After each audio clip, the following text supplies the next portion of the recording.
Okay, Coach, turn over to you. Really proud of the guys. We were up against a lot today. Without getting into too many details, we weren't at our best and we found a way to win. Really, really proud of our guys.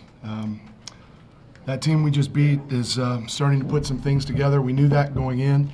They've been up against it themselves, and they came in here thinking they were going to get a win. They took it to us. They were the tougher team for 20 minutes, maybe 25.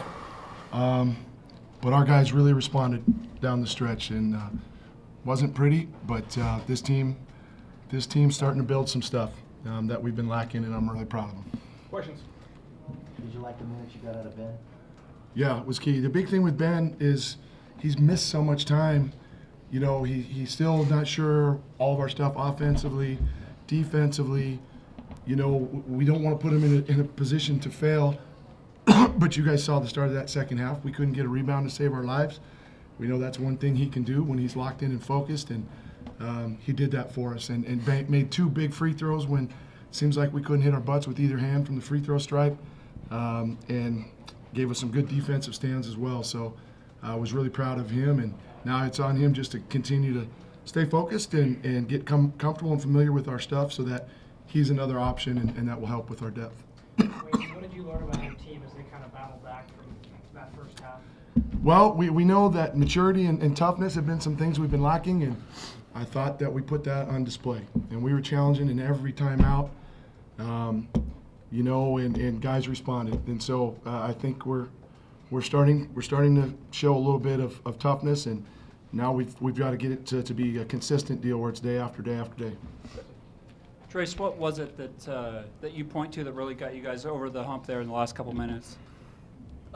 Just buying in. I think back to our Jacksonville State game too. A similar situation. We found a way to gut that out, so we just try to translate this one.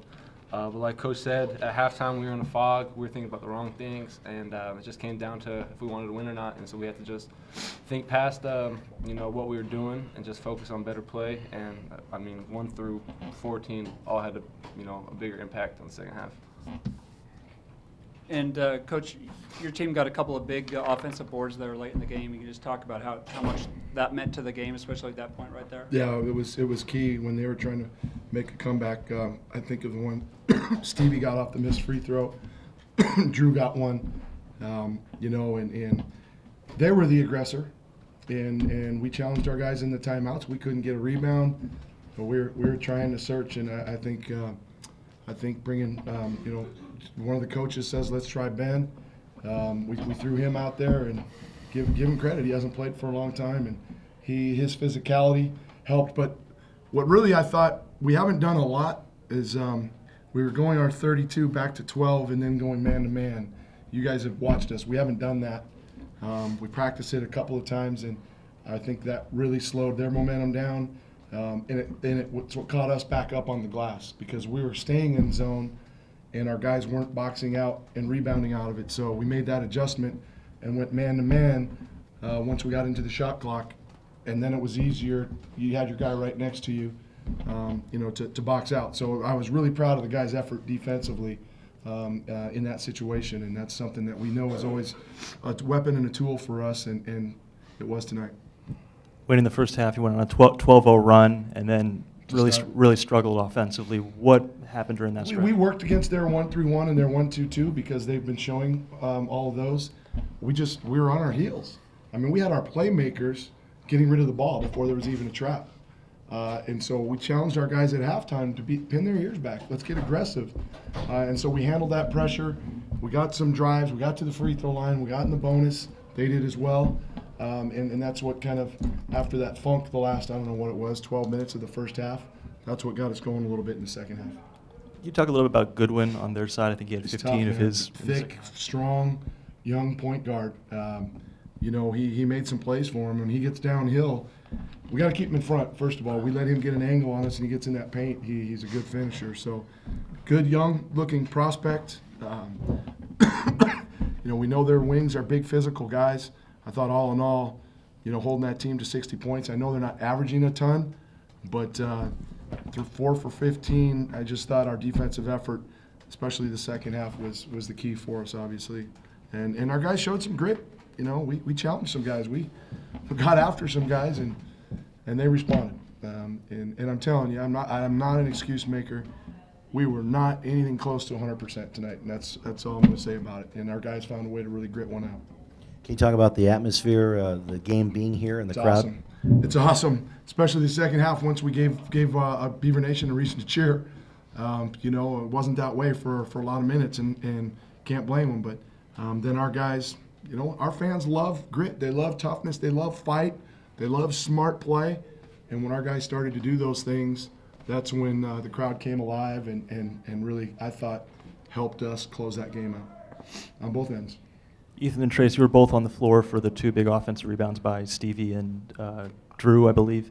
Just take me through what you saw on that play from those 2 guys. And then, obviously, they had the assist at the end to go up by 4.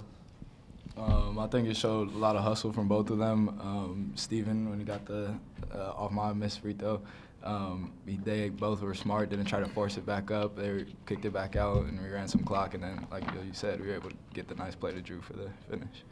Again, yeah, off that, you know, Stevie and Drew are both playmakers.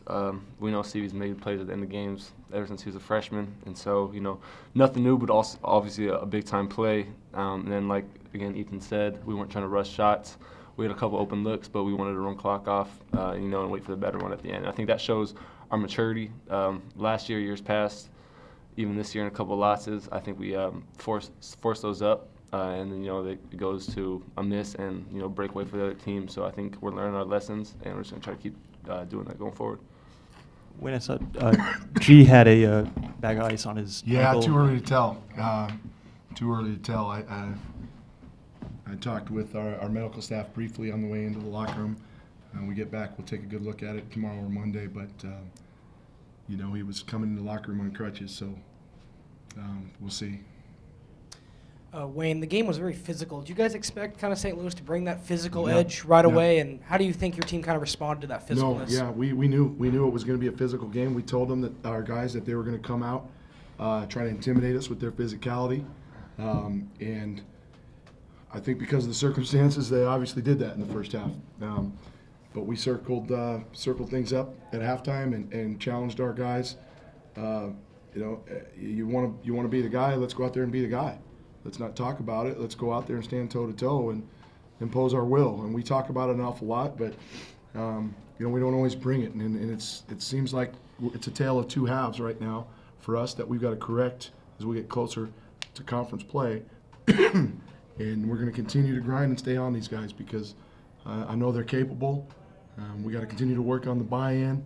The last thing we wrote on the board beforehand was to represent the way we need to. I'm talking about Beaver Nation and Oregon State University. 0 to 40, meaning whether you play 0 minutes or 40 minutes, everybody's got to be on page with the plan. And that's something, as we hope to develop maturity-wise, will come around as we move forward. These guys have been through a lot. Now, you guys know, I'm not going to have to bring it all up. Been through a lot. And, you know, there's a little bit of apprehension out there. I think a little bit of fear of failure. And the one way to rid ourselves of that is to just pin your ears back and give it everything you've got. And then things will fall in your favor, and we'll get to develop that confidence and learn how to win again. And we've done that here. And if we can continue to do it, then when it gets to conference, there's no doubt in my mind we can't do it there as well. Pretty good. Thanks, go Beavs.